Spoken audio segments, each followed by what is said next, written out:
Our talking point today is about animals in schools. Now, when I was at school, we had a class goldfish.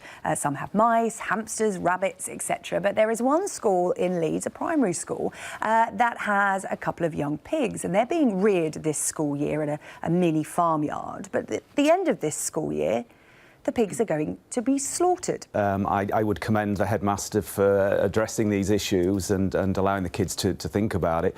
I think the one issue I would have is whether or not the pigs should be slaughtered at the end of the day.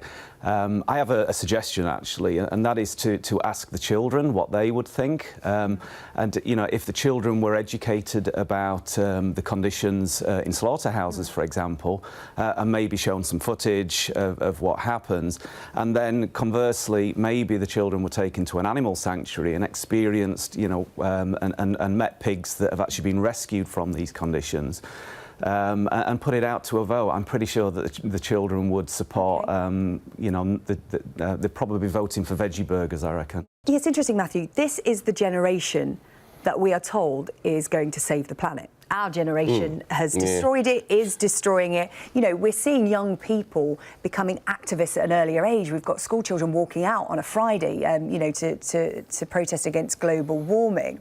Is it actually right to start children learning about animal welfare and meat consumption and intensive farming at a primary school age? I know when I was at school, secondary school, in the teen years, as soon as we started to learn about where meat came from, there was a fad of going vegetarian for a while until you either made your peace with it or continued. Is primary school actually the right age to start? Yeah, I absolutely think it is, and I don't think there's enough education at primary school, to be honest.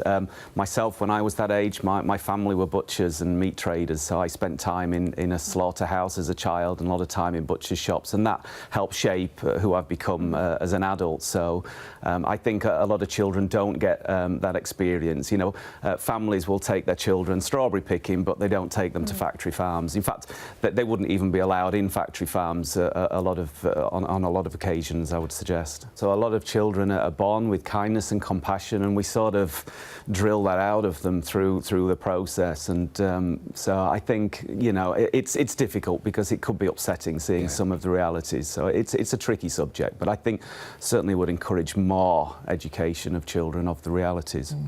Sean Gifford and Matthew Glover, thank you very much for coming in to talk to us.